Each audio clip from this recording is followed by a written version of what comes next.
నిరుపేదల ఆకలి తీర్చేందుకు కర్నూలు రోడ్లోని అన్న క్యాంటీన్ వద్ద టీడీపీ నేతల ఆధ్వర్యంలో అన్నదాన కార్యక్రమం జరిగింది. పేదలందరూ కడుపు నిండా భోంచేశారు. ఏ ఒక్క పేదవాడు ఆకలితో ఉండకూడదని ఆనాడు ముందు చూపుతో రాష్ట్ర ముఖ్యమంత్రి నారా చంద్రబాబు నాయుడు అన్న క్యాంటీన్లు ఏర్పాటు చేశారు. ఈ సందర్భంగా టీడీపీ మహిళా నేత నిడమనూరి పావని మాట్లాడుతూ పేదలకు పట్టెడన్నం పెట్టేందుకు ముఖ్యమంత్రి అన్న క్యాంటీన్లు ఏర్పాటు చేస్తే వైసీపీ ప్రభుత్వం వచ్చిన తర్వాత పేదల కడుపు కొట్టి క్యాంటీన్లను మూసివేశారు అని అన్నారు. అతి త్వరలో మళ్లీ అన్న క్యాంటీన్లు ప్రారంభమవుతాయని, పేదల కడుపులు నిండుతాయని ఆమె ఆకాంక్షించారు.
అందరికీ నమస్కారాలండి.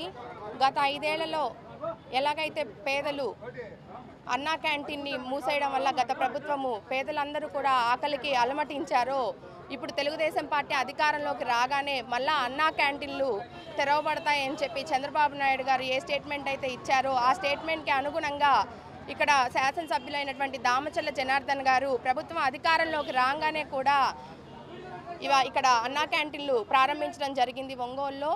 అందులో భాగంగా ఈరోజు దామచర్ల జనార్దన్ గారు పట్టాభిషిక్తులుగా శాసనసభలో ప్రమాణ స్వీకారం అయిన వెంటనే ఒంగోలుకి విచ్చేస్తున్నటువంటి సందర్భంలో ఈరోజు ఇక్కడ పేదలందరికీ కూడా అన్నదానం చేస్తూ ఉన్నాము.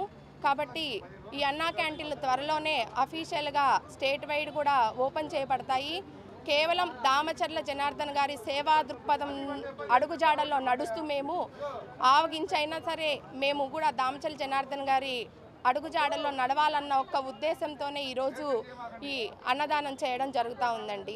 దీన్ని ప్రతి ఒక్కళ్ళు కూడా చాలా కడుపు నిండా వారు అన్నం తిని చాలా హ్యాపీగా ఫీల్ అయ్యి వాళ్ళు ఇక్కడి నుంచి వెళ్ళడం జరుగుతూ ఉంది. కాబట్టి ఎప్పుడైనా కూడా ఒకటే గుర్తుంచుకోవాలి, పేదల కడుపు కొట్టినటువంటి జగన్మోహన్ రెడ్డి అంతు లేకుండా పోయాడు. కాబట్టి ఎప్పుడైనా కడే రాజకీయాలు అనేది శాశ్వతం కాదు, గెలుపు ఓటంలో అనేది శాశ్వతం కాదు అనేది ఒక్కటి గుర్తుంచుకొని ప్రతి ఒక్కరూ కూడా ప్రజల పక్షాన పని చేయాలి అని చెప్పి ఈ సందర్భంగా అందరికి కూడా అర్థమై ఉంటుంది.